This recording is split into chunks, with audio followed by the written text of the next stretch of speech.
వే gold trusted gold buyers మీరు తాకట్టు పెట్టిన బంగారాన్ని విడిపించి ఈ రోజు ఉన్న మార్కెట్ ధరకు కొనబడను. అధికారులపై డిప్యూటీ సీఎం పవన్ కళ్యాణ్ ఆగ్రహం వ్యక్తం చేశారు. కళ్ల ముందే గోదావరి కలుషితమవుతూ ఉంటే ఇన్ని రోజులు ఏం చేశారంటూ పవన్ నిలదీశారు. గోదావరి జలాల కలుషితంపై పీసీబీ అధికారులు అందించినటువంటి ల్యాబ్ రిపోర్టుపై పవన్ సమీక్షించారు. పరిమితుల కంటే ఎక్కువగా గోదావరిలో కాలుష్య కారకాలు గుర్తించారు. కాలుష్యానికి కారణమైనటువంటి Andhra paper mill Rajahmundry municipal కార్పొరేషన్కు నోటీసులు ఇవ్వాలని కూడా ఆదేశించారు. నిర్లక్ష్యం వహించిన రాజమండ్రి పీసీబీ అధికారులపై క్రమశిక్షణ చర్యలు తీసుకోవాలంటూ పవన్ కీలక ఆదేశాలు జారీ చేశారు. ఈ ఏడాది మే 25న గోదావరి పరివాహక ప్రాంతాల్లో పవన్ కళ్యాణ్ పర్యటించారు.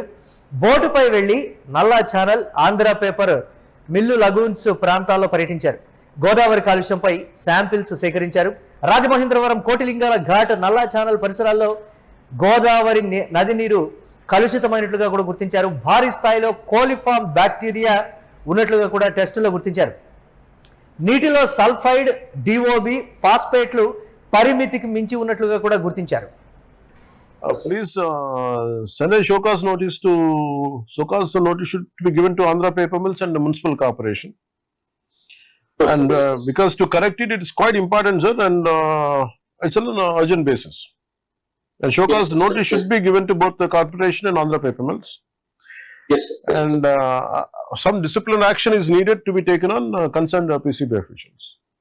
Because if you don't send it, I feel it's a gross negligence from their side when I had visited that particular day. నేను ఏమంటానంటే sir, I think very clear to the collector garu or including PCB chairman garu and PCB member secretary. Don't get pressurized by political weights. Our job is administration. I want the administration to do their job. If any issue is there, please say, we will refer it to the concerned ministers. We will take it to cabinet. If cabinet cannot solve it, then we will take it to assembly. Because our concern is for public. Again, మీరు దీనిని political issues వస్తాయి అని చెప్పి మీరు మీ duty మీరు చేయకపోతే మీరు ఎట్లా? I want the member and administration to do their job. We will see what can be done. Then we'll reach out to public.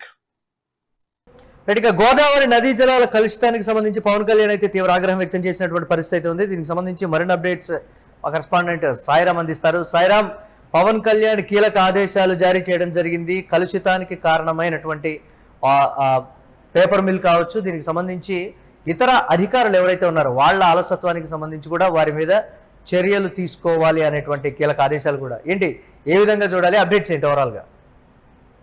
Murali, గత నెల మే 25, 26 తేదీల్లో ఉప ముఖ్యమంత్రి పవన్ కళ్యాణ్ రాజమహేంద్రవరం పర్యటనకు వచ్చిన విషయం తెలిసిందే. ఆరోగ్య సమస్యల నుంచి కోలుకున్న అనంతరం ఆయన చేపట్టిన తొలి ప్రధాన కార్యక్రమంలో గోదావరి పరిరక్షణ అంశం ఒకటిగా నిలిచింది. 2027 గోదావరి పుష్కరాలను దృష్టిలో ఉంచుకుని అటు గోదావరి నది పరిస్థితిని స్వయంగా పరిశీలించేందుకు అయితే ఆయన బోట్లో ప్రయాణిస్తూ నల్లా ఛానల్, అటు ఆంధ్ర పేపర్ మిల్లు, లాగూన్స్ ప్రాంతాలను కూడా సందర్శించారు. అయితే ఆ సమయంలో గోదావరి నీటి రంగు మారడం, దుర్వాసన రావడం, మురుగు నీరు కలుస్తున్నట్లుగా కనిపించడం వంటి అంశాల మీద అయితే గమనించిన పవన్ కళ్యాణ్ వెంటనే నీటి నమూనాలను అయితే సేకరించాలని అధికారులకు అయితే ఆదేశించారు.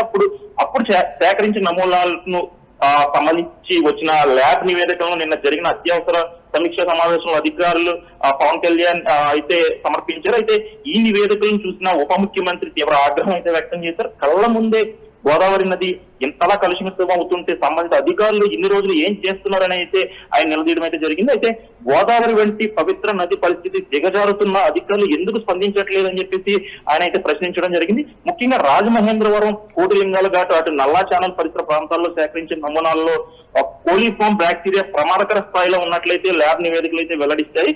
సాధారణంగా 500 MPN/100 ml లోపు ఉండాల్సిన కోలిఫామ్ బ్యాక్టీరియా స్థాయి ఏకంగా 2420 MPN/100 ml కు చాలా ఆందోళన కలిగించే అంశంగా అయితే అధికారులు గుర్తించారు. అయితే అలాగే బయోకెమికల్ ఆక్సిజన్ డిమాండ్ కూడా నైట్రేట్ స్థాయిలో కూడా అనుమతించిన పరిమితులు అయితే దాటిపోయినట్లయితే తేలుతుందని చెప్తున్నారు. అయితే దీనివల్ల గోదావరి నీరు స్నానాలకు, గృహ అవసరాలకు కూడా అనుకూలంగా లేదని నివేదిక అయితే స్పష్టం చేసింది. అయితే అదే విధంగా అటు ఆంధ్ర పేపర్ మిల్లు, లాగూన్స్ వద్ద సేకరించిన నమూనాల్లో కూడా కాలుష్య తీవ్రత బయటపడింది.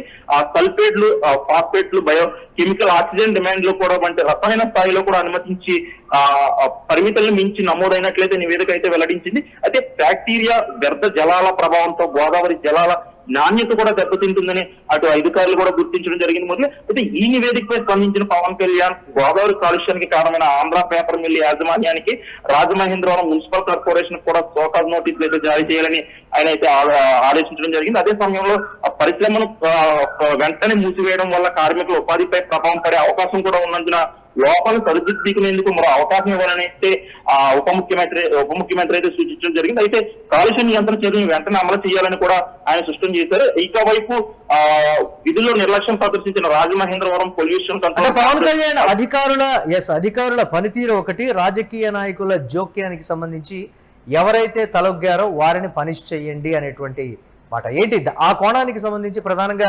జరుగుతున్నటువంటి చర్చ ఎవరు వెనకాల ఉన్నారు అనేటువంటి మాట స్థానికంగా ఒకంత డిస్కషన్ గా మారింది. దాని ఎలా చూడాలంటారు సాయం? అదే ఏదైతే ఇప్పుడు అధికారులు కానీ ఏదైనా ఈ కంపెనీలు వెనకాల ఏ రాజకీయ నాయకులు ఉన్నా కానీ, ఎటువంటి అధికారులు సపోర్ట్ ఉన్నా కానీ ఎవరిని కూడా ఉపేక్షించేది లేదు. ఎవరో కూడా ఈ 2027 పుష్కరాలు అనేది చాలా ముఖ్యమైన ఇక్కడ మనకు ఎప్పుడో 12 సంవత్సరాల నుంచి వచ్చే ఒక ముఖ్యమైన ఘటన. కేంద్ర బిందువు అయిన రాజమహేంద్రవరంలో ఎటువంటి లోపాలు ఉండకూడదు. దానివల్ల ఈ కాలుష్యం సంబంధించి ఎవరైనా సరే రాజకీయ నాయకులు సపోర్ట్ ఉన్నామని చెప్పినా సరే వాళ్ళ ఖచ్చితంగా మేము చర్యలు తీసుకుంటాం, ఖచ్చితంగా చర్యలు తీసుకోవాలని అధికారులకు కూడా సూచిస్తున్నారు.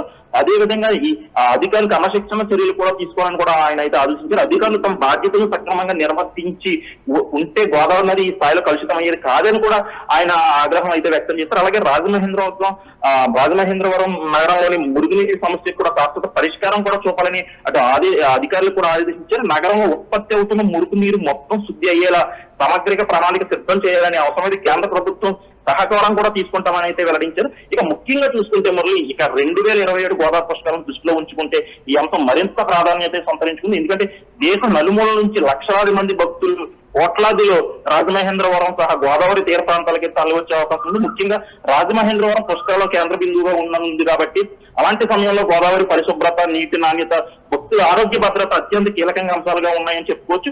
అందుకే ఇప్పటి నుంచే గోదావరి ప్రక్షాళనపై ప్రభుత్వం ప్రత్యేక దృష్టి సారిస్తున్నట్లయితే ఉప ముఖ్యమంత్రి పవన్ కళ్యాణ్ తాజా సమీక్ష అయితే స్పష్టం చేసింది.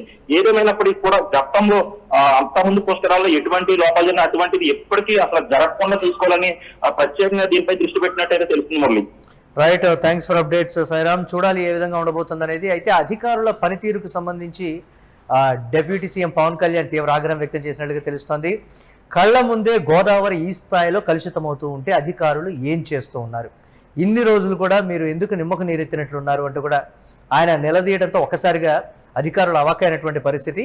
గోదావరి జలాల కలుషితానికి సంబంధించి పీసీబీ అధికారులు అందించినటువంటి ల్యాబ్ రిపోర్టుపై పవన్ సమీక్షించారు, ఆశ్చర్యాన్ని వ్యక్తం చేశారు. ఆయన పరిమితుల కంటే ఎక్కువగా గోదావరిలో కాలుష్య కారకాలు ఉన్నట్లు గుర్తించడం జరిగింది. కాలుష్యానికి కారణమైన Andhra paper mill, Rajahmundry municipal కార్పొరేషన్కు నోటీసులు ఇవ్వాలి అనేటువంటి కీలక ఆదేశాలు కూడా ఇచ్చారు. అలాగే నిర్లక్ష్యం వహించినటువంటి రాజమండ్రి పీసీబీ అధికారుల మీద కూడా క్రమశిక్షణ చర్యలు తీసుకోవాలంటూ పవన్ కళ్యాణ్ ఆదేశాలు ఇవ్వడం కూడా జరిగింది.